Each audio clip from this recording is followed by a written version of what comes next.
akka waliin geettan barbaannaa gama kiyyaan yaadicha abbaa isinii dhiyeessee fedhii abbaan qabu ilaalcha akkamii akka qabu namoonni ilmoon irraa waa ta'e miti akka Oromoo tokkootittu quuqama guddaatu namatti dhagama isa abbaa kana dhiisaa jechuudha.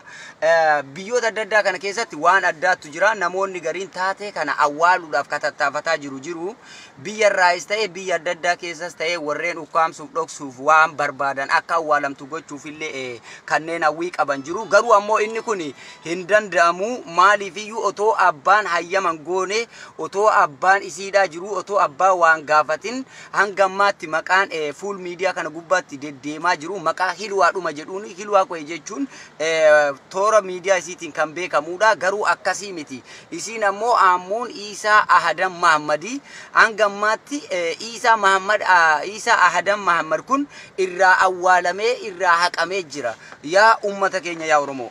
Wanti kun gaariin ta'u abbaa nama dhalche utoo abbaan jiru nama haqanii maqaadhuma duwwaa ofii isaaniitiin moggaasanii maqaa kanaan deemu gaariidha miti mee hundumti keessaniyyuu abbaan maal akka jedhu wajjin dhaggeeffannaa. Assalaamu alaykum warahmatullahi wabarakatuh. Mee sagalee teessan sirriitti ol fuudha namoonni addunyaarra jiran miidiyaadhaan isin hordofaa jiran taatee kana wal dhahee wal dhibdee guddaa uumee jira jalqabatti mee isin eenyu jedhamtu? Isaa Ahadan Mahammad. Isaa Ahadan Mahammad jedhamtu dhaloonni keessan? Dhaloonni yaa Dadarii laga muumichaa. Dadar laga muumichaati tole hilwaa yookaan ishee mucayyoo teessan tana biyya Jaarmaan keessa jirtu maqaan isii ganamee ganamaadha isin biratti kan isin baaftaniif eenyu ture? Aamuun Isaa Ahadan Mahammad. Aamuun Isaa Ahadan Mahammadi eessatti dhalatte? Sanaatti dhalatte. Turtii waggaa meeqaa booda gama biyyaatti isin biraa deebite? Amataa sorbama yaani keessa eegan almaat deebise. Eega gama biyyaatti deebite. Ayyee. Tole Aamuun Isaa Ahadan Mahammad intala teessanii haati manaa teessan haati Aamuuniin deesse maqaan ishii eenyu? Atiqaa Ibrahim Mahammad. Atiqaa Ibrahim Mahammad. Dhaloota anoo isiin? Isaa qo'e. Isaa qo'edha. Tole Aamuun gaafa gama biyyaatti deebitu eessatti deebistan? Warra keenyatti hin deebisu obboleessa kiyya biratti. Warri keessan eessa jiraata? Dadarii laga muumichaa. Dadar laga muumichaa baadiyyaadha moo magaalaadha? Baadiyyaa. Okay baadiyyaadha. Erga isiin tuni Aamuun yookaan hilwaan gama biyya Jaarmaan deemu isin waan quba qabdu qabdanii? Waa takka illee quban qabu oduu deddeemtuun baatii jaaduratti yoon ta'e deemte jechuudha malee waa takka quban qabuuti. Sagalee keessan sirriitti ol fuudha akka isiin biyya alaa deemtu baatii jaadura dhageessanii garuu saniin achitti waan biraa waan quba qabdan hin qabdan.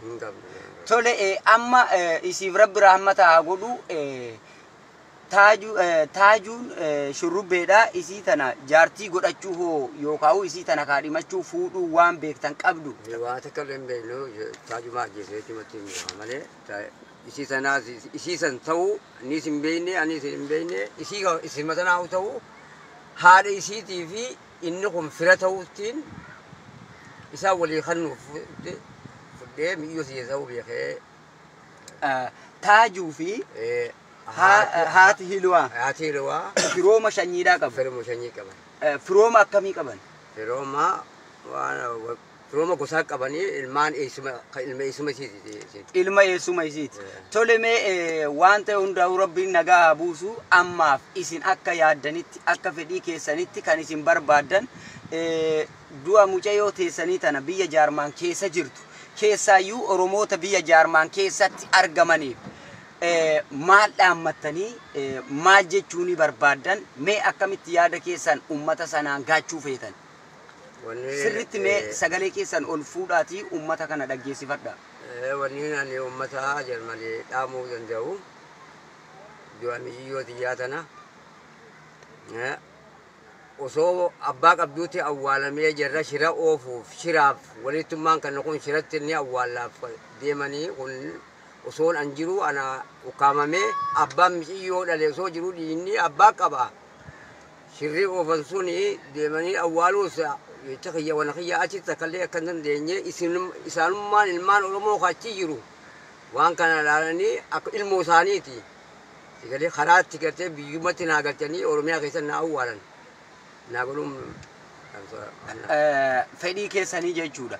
Akka mucayyoon isaanii tun tan biyya Jaarman keessatti duute fedhinnaa isaan kan qabanii jiraa dhabee du'aa dhabuun qabu gama biyya kiyyaa Oromiyaatti akka naa deebituun fedhii qabaa jechaa jiru.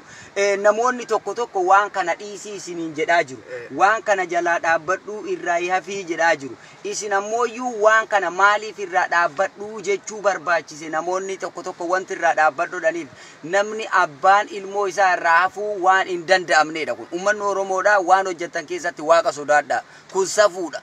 Ilma namaa kan jiruu miti du'aa irratti dhiichisuun ilaalcha biraa namaaf qabaachuun boruu keessa Rabbi biratti maal kaayyattan? Mee abbaan otoo jiruu abbaa kana haqxanii dhabamsiistaniituma akka waan hin jirreetti moggaasa maqaa biraa keettanii kan ittiin deemtan abbaan ammoo bakka sana isiniif hin jiru. Fedhiin abbaadhaa du'aa ilmoo tiyyaa dhabee jiraa ilmoo tiyyaa dhabee du'aa ilmoo kiyyaa dhabuun qabu.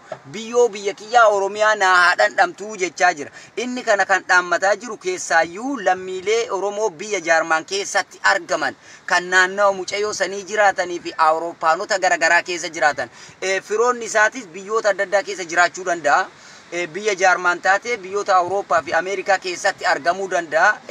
Nama Isaa Adam Muhammad jedhamu kunis waan kana akka isaan isinitti dhaammataa jiranitti irratti hirmaattanii jiraa ilmoo tiyyaa kan dhabamte du'aan isii kun akka gama biyyaatti deebitu isiniin jechaa jiru. Sagalee dubbiidhaa hedduu isaanillee kan harkaan ciccite sababa gaddaan liqinfamuuti.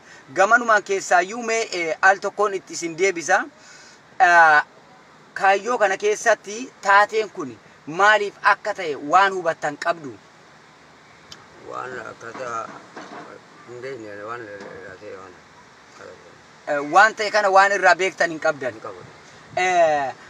Hariiroo kanatti eega taateen kun ta'e eega mucayyoon lubbuu ishii dhabdee haati mucayyoo kana waan isin dubbiste yookaan waan ergaa kana mucayyoon kun harka namaatiin duu waan isinitti himte hoo jiru? Tokkollee natti dhoyfameetuma jira dhoysaniiti akkanumatti awwaalaniituma dhoysuma jiran malee anu hin beekne ilmoo isii tagartee na dura qabdu jira sanatti osoo nan sanaa keessa jiruuti ilmoo isii sanitti du'a himtee hanga abbaan achi dhalee achitti dhoyfamee galee.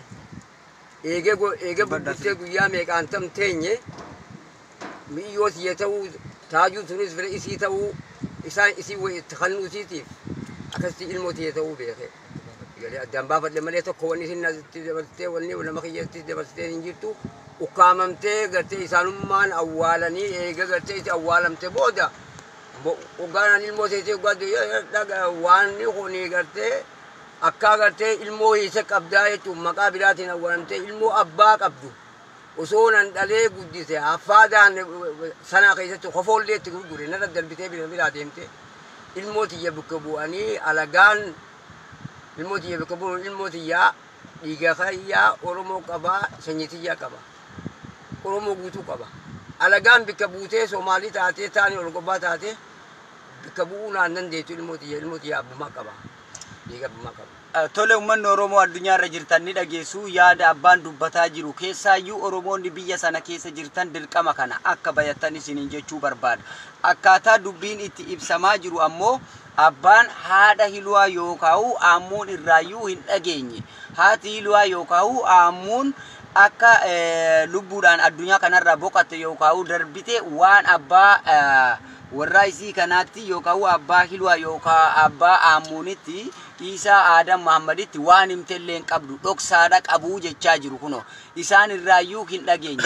Isin akkuma isin dhageenye kana maatiin keessanoo ka biyya jiru isaantu haadha manaa teessan tanaatu itti memoo dhagahanii jiru waan kana. Waa kana miidhummarraa waan mata deemtu kana miidhummarraa footoo isii waan biraa deemte ni beekanii. Ta'an malee isiirraa waan ni dhagahanii jettu dhoofamtee deemni. Maatii keessan ka biyya jirullee dhageessiflee isinillee dhageessiflee. Tole amma akka dubbatamaa jirutti namoonni tokko tokko waan kana awwaaluuf dhoksuuf hiixataa yommuu jiraachuutu mul'ataa jira. Asuma sanaa keessatti illee mallattoo adda addaatu mul'ataa jira. Wanti mallattoon adda addaa mul'ataa jiru kun akka taaziyaa taa'uu isin booddeetti waan adda addaa jechuuf shaakalamaa fiigamuu jira. Isin waan kana irraa hoo waan beektan qabdu. Tokkollee waan irraa qabdu. isin boodatti godhamaa jira. Numa booda deemaati maa akkuma nama jirre ilmoo abbaan qabne abbaan qabdu ilmoo abbaan qabneetti godhu jiranii awwaalanii halaata awwaalanii dho'isaniituma ilmaa achitti numa cinatti magaalaa takka keessatti taaziyaa ta'an. Tole dhagaa jirtu wanti hangammaa ta'amaa jiru kun waan nama dhibaati ajaa'iba otoo abbaan jiru haluu haquu dhoksuu ukkaamsuu maqaa ofiitti moggaafatu yookaan akka fedhinnaa ofii gochuu waan barbaadan murteessuu jirmiti du'aallee sadarkaa nyaachuuf gurgurachuutti yeroo hiixamaa jiru mul'ataa jira. Fuul miidiyaa kana gubbatti kan argaa jiru waan nama ajaa'ibsiisoodha. Keessaayyuu inni namni Taajuu Shurrubbee jedhamu weellisaa sirboota afaan Oromootiin sirbee ture. Sirboota isaa sana keessatti deddeebisee akka waan maqaa bisiitii waamellee maqaa adda addaatiin yaamellee akka waan isii tanaatittillee namoonni yeroo ibsan jiru fuul miidiyaa kanarratti kukkutanii fidan. Garuu akkas miti hilwaa yookaan aamuun mucaa amma suura isaa wajjin ka'e sana akka ka isiin taane ragaaleen dhiyaatanii jiru. Ragaan kun ammoo Masrii Kaayiroo keessatti kan mul'atedha. Mucaan kan irraa dhalate akka jechaa jiranitti nama Kiimiyaa Ziyaad jedhamtu irraayi ishee sana ammoo biyya Kaayiroo keessatti gatee daa'ima kana fudhatee baharaan gama biyya Jaarmaaniitti imaluu danda'ee jechaa jiru. Inni sun ta'eera san booddee ammoo hilwaa yookaan aamuun sadarkaa jaalalaa fi gaa'ilaa keessa seenamee wal fuuchuun danda'ame. Erga wal fuudhamee booddee sadarkaa ajjeechaatiif wal saaxilame. Arra ammoo kan mul'ataa jiru. Kan argaa jirru kan dhagaa jirru inni du'e sun maaliif du'een haftee inni du'e sun maaliif dhabameen haftee rakkoon inni isii tan ajjeesuu danda'e maaliif hin dhabamtee isheen tun eenyurraa dhalatteen haftee abbaan isii firri isii aanaan isiidha gosti isii otoo hin barbaadamin arra mucaa maqaan isaa Gadaa jedhamu kan inni itti moggaase Gadaa Taajuu Shurrubbee kan jedhamu moggaasa maqaa isaa hadaraa rabbii jedhaati mucaan isaa biyyoota Jaarmaan keessatti faranjiidhaan fudhatamuuf jira akka faranjiidhaan hin fudhatamne Gadaan ilma keessanii guddisaati akkas godhaa jechaa jirtu fuul miidiyaa gubbaa nutti fiddanii erga Gadaan ilma namaa ta'ee kan jaallatamu taate hilwaan yookaan aamuun muka irraan dhalanne waan qaanyii waan jibbisiisaa waan nama aarsu dalagaa jirtu erga Gadaan mucaan kaleessa dhalate haadha biraa irraa dhalate hilwaan tun kan abbaa biraa irraa dhalate abbaan haqamee abbaan du'ee dhabamee duwwaa ta'ee keessaa darbamee arra namichi nama ajjeese namichi yakka dalage bilisaan mana hidhaa keessa taa'ee ilmi isaatis fuul miidiyaa kana gubbatti dhaadheeffamaa jira. Inni lubbuudhaan jiru dhaadheeffamaa jira. Namni lubbuudhaan jiru rakkoon qaboomaan ta'u isiin duute tun maalitti jirti? Nagaan mana isiidhaan arganne abbaa dhiyeessitanii fedhii abbaadhaan gaafanne abbaa isii kanaas hin baafne eenyummaa abbaa waliin ibsuu hin dandeenye hanga ammaatti kan isin ibsaa jirtan ilwaa tan feesbuukaa gootanii jirtan warreen daldala miidiyaa gubbaa oofaa jirtan small businessiin keessaayyuu hilwaa kan jedhu suuraa qofaan deemaa jirtan. Suurichi kun ammoo maqaa daldalaa biizinasa kanaatiif isinii tolee jira fakkaata. Dhugaa baasuudhaafitti illee deemaan jirtan fakkaatan. Amma gama dhugaatti baasuu yoo isin barbaachise ta'e kaleessa lakkoofsi abbaa isinii maxxanee ture suurichi abbaallee isinii maxxanee ture arra ammoo viidiyoo tamsaasa kallattiitiin kunoo abbaa akkuma argaa jirtan Isaa Adam Mahammad nama jedhamu dhalootaan baa Oromiyaa Dadar ganda muummichaatti nama dhalateedha. Isheen tun ammoo hilwaa yookaan aamuun nama Isaa Adam Mahammad irraa nama dhalate.